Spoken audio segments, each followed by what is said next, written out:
President Draupadi Murmu visited the Siachen base camp on Thursday, paying tribute at the Siachen War Memorial. During her visit, the president lauded the unwavering commitment and bravery of the soldiers stationed at the world's highest battlefield.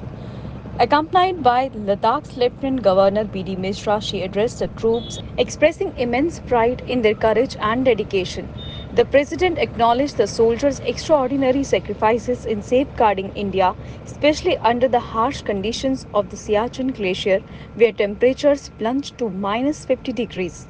As the Supreme Commander of the Armed Forces, she emphasized that every Indian respects and honors their relentless service to the nation. In a significant diplomatic development, China and India have reportedly made progress in reducing tensions along the LAC in eastern Ladakh. According to the Chinese Defense Ministry, the two nations have reduced differences and built a consensus on disengaging troops from friction points, signaling a potential resolution to the 4 year long military standoff. Both sides have committed to continued dialogue with the goal of reaching a mutually acceptable solution at an early date. This breakthrough comes after high level discussions between Indian and Chinese diplomats, including meetings between their foreign ministers and national security advisors. Despite ongoing friction, both countries are focused on maintaining peace and stability in the region.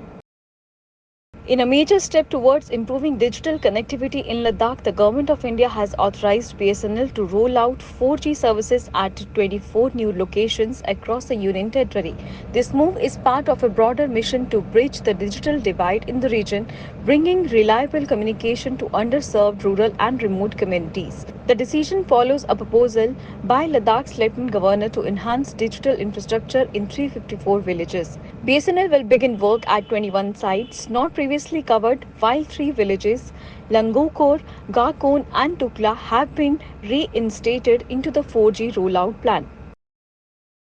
The Union Territory Administration has constituted a high level committee to evaluate the creation of 5 new districts: Sham, Nubra, Changthang, Zanskar, and Dras. This decision follows the Ministry of Home Affairs approval and is seen as a crucial step toward addressing Ladakh's long standing challenges of geographic isolation and difficult terrain.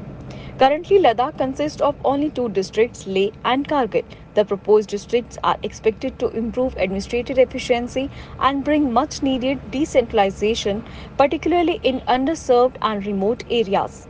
The committee, chaired by retired IAS officer Pramod Kumar Jain, is set to deliver its recommendations by December 2024. In a remarkable feat for Ladakh in athleticism, Stanzin Diachin has claimed the championship title at the Asmita Khelo India National Women's League Ranking Judo Tournament. Held at the VKN Menon Indoor Stadium, the event showcased some of India's finest female judokas in a thrilling series of matches. Diachin's victory not only highlights her exceptional talent but also serves as a powerful inspiration to aspiring athletes nationwide. The tournament, which drew participants from across India, celebrated the skill and competitive spirit of women's judo. Chief Executive Councillor Tashi Galson of LASDC Leh extended his congratulations to Diachin, praising her and all participants for their dedication to promoting the sport. Member of Parliament from Ladakh Hanifa Jan met with Union Home Secretary Govind Mohan in New Delhi to discuss urgent regional matters. The meeting centered around a 4 point agenda with MP Jan pushing for the resumption of talks between key Ladakhi stakeholders and the Ministry of Home Affairs. Top priorities included improving winter air connectivity in Kargil with a 50-seater aircraft, fast-tracking welfare schemes for daily wage workers, and setting up a dedicated public service commission for Ladakh.